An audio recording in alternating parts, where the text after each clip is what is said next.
नमस्कार। आजाद संवाद मीडिया में आपका स्वागत है। हम लोगों की आवाज रमेश पटेल। देश के प्रथम प्रधानमंत्री पंडित जवाहरलाल नेहरू 61वीं पुण्यतिथि पर याद किए गए। विपक्ष के नेता राहुल गांधी ने कहा कि नए तरीके का देश में मनोभाव। समय के साथ खबर पाने के लिए चैनल को सब्सक्राइब करें। नमस्कार, खबर विस्तार से। युग दृष्टा देश के पूर्व प्रधानमंत्री पंडित जवाहरलाल नेहरू 61वीं पुण्यतिथि पर देश भर में याद किए गए। लोकसभा में विपक्ष के नेता राहुल गांधी ने श्रद्धांजलि अर्पित करते हुए उन्होंने कहा कि इसी भारत का सपना लिए नेहरू जी ने अपने दूरदर्शी नेतृत्व से स्वतंत्र भारत की नींव रखी।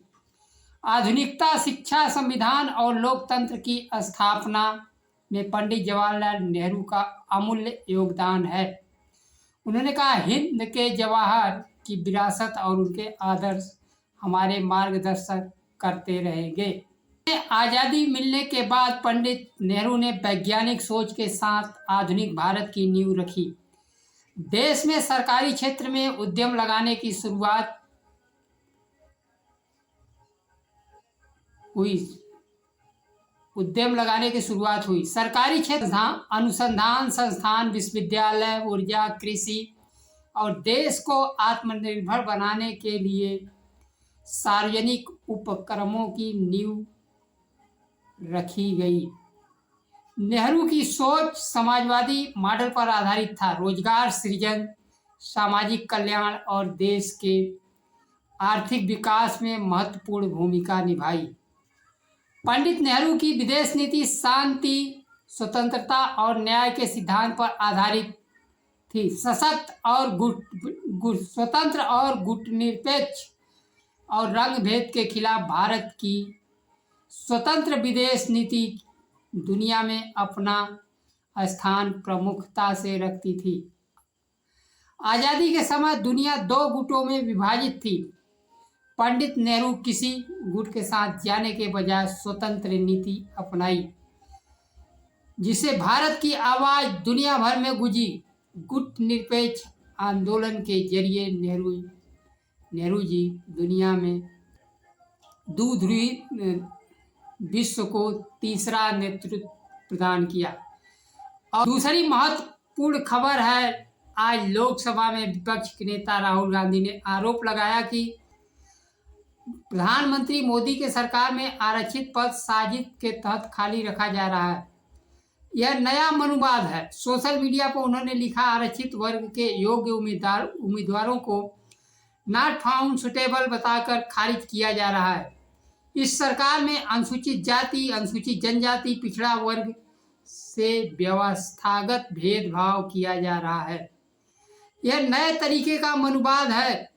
नॉट फाउंड सुटेबल योग्यता रखते हुए भी पद खाली रखा जा रहा है। ओबीसी, एससी, एसटी उम्मीदवारों को जानबूझकर अयोग्य ठहराया जा रहा है ताकि शिक्षा और नेतृत्व से वह दूर रहे। सामाजिक न्याय के लिए बाबा साहब ने कहा था, शिक्षा ही बराबरी का सबसे बड़ा हथियार है। लेकिन मोदी सरकार शिक्षा और सार्वजनिक उपक्रमों में भेदभाव कर रही है। सार्वजनिक उपक्रमों को बेचकर खत्म किया जा रहा है और योग्य उम्मीदवारों को नॉट फाउंड सुटेबल करके नियुक्ति नहीं दी जा रही है।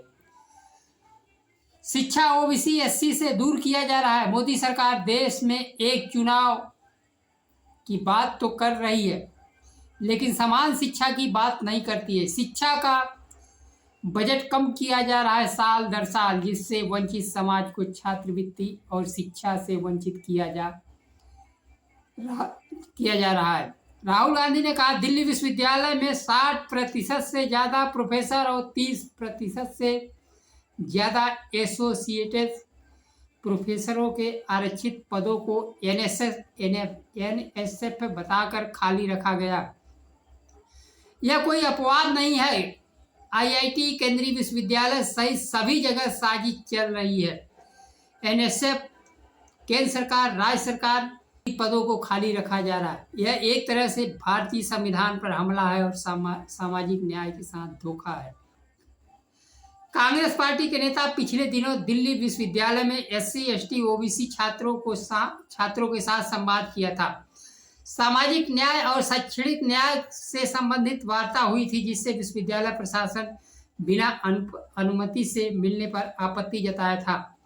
आपत्ति जताने के मूल में प्रोटोकॉल नहीं बल्कि वंचित वर्ग के छात्रों की आवाज कोई कैसे बन सकता है और नॉट फाउंड सुटेबल को देश के सामने खुली किताब की तरह कोई कैसे रख सकता है, इस पे आपत्ति है। गांधी जिस प्रकार से देश के छात्रों, बेरोजगारों, किसान, नौजवान और रोजगार की बात कर रहे हैं, सरकारों को चुभ रही है उनकी बात। कांग्रेस पार्टी अपने प्रदर्शनों को सुधार करने के लिए देश में विश्वविद्यालय में दलित OBC SC छात्रों से मुलाकात कर उनकी समस्याओं को जान रही है। देश छात्र क्रांति के बल शक्ति को जान चुका है और राहुल गांधी भी छात्रों के, खासकर दलित OBC 85% वंचित समाज के शक्ति को पहचान चुके हैं और उन शक्ति को आवाज देकर अपनी पार्टी की खोई हुई प्रतिष्ठा एक बार फिर वापस पाना चाहते हैं। वह देश में जाति जनगणना, शिक्षा, नौकरी और रोजगार में भागीदारी जानने के लिए जाति जनगणना की बात सड़क से लेकर संसद तक उठा रहे हैं। राहुल गांधी ने कहा था, इस सरकार से हम जाति जनगणना करवा कर रहूंगा, और अंत में केंद्र सरकार को झुकना पड़ा। जाति जनगणना की बात तो मान ली, लेकिन जाति जनगणना कब होगी? दलितों, पिछड़ों, वंचित वर्ग को आर्थिक और सामाजिक न्याय, भागीदारी सहित कब मिलेगी? अभी इस पर केंद्र सरकार मौन है। आज के दौर में जितना पिछड़े वर्ग, दलित वर्ग के नेता नहीं 90% वंचित समाज की आवाज उठा रहे हैं, उतनी पुरजोर तरीके से कांग्रेस पार्टी के नेता राहुल गांधी उठा रहे हैं। दलितों, पिछड़ों, आदिवासियों और पिछड़े वर्ग के नेता को सत्ता की मलाई खाने, पिछड़े वर्ग के नेता सत्ता की मलाई खाने में लगे हुए हैं। सर्वजन की बात तो करते हैं। देश में डॉक्टर अंबेडकर का युग आ गया है। देश शिक्षा, सामाजिक न्याय और भागीदारी से आगे बढ़ेगा, जिसमें सभी लोगों का देश का विकास में भागीदारी सुनिश्चित होगी। अभी देश की अर्थव्यवस्था के लिए लेकर ढोल बजाया जा रहा है कि देश दुनिया की तीसरी शक्ति बन गया, चौथी शक्ति बन गया, पांचवी शक्ति बन गया, जबकि हकीकत यह है कि भारत की पर व्यक्ति आज भी बांग्लादेश से नीचे जा रही है। इस पहली शक्ति, पांचवी शक्ति से आम लोगों को क्या मिलने वाला है? जिस देश में 80 करोड़ लोगों को 2 वक्त की रोटी के लिए 5 किलो अनाज दिया जाता हो, रोजगार विहीन आर्थिक शक्ति किस काम का? आज यह जानने का समय है कि देश की विकास की महत्वपूर्ण पूंजी शिक्षा किन लोगों के कब्जे में है। शिक्षा, नौकरी पर किनका अधिकार है? पिछले दिनों दिल्ली विश्वविद्यालय के छात्रों से राहुल गांधी ने बात की थी। उन्होंने कहा कि हम छात्रों के संग मिलकर बीजेपी RSS की हर आरक्षण विरोधी चाल को संविधान की ताकत से जवाब देंगे। देश के विश्वविद्यालय में RSS विचारधारा के लोग कब्जा करके बैठ गए हैं और वंचित समाज के राहों में NSF का कांटा बिछा रहे हैं। इस भेदभाव के खिलाफ सभी दलित, पिछड़े, OBC, आदिवासी को एक स्वर में खड़े होकर संविधान की प्रति हाथ में लेकर संविधान बचाने के लिए, शिक्षा, नौकरी, हक अधिकार पाने के लिए सभी को आगे बढ़कर आना होगा। आज के लिए बस इतना ही। नमस्कार। जय संविधान।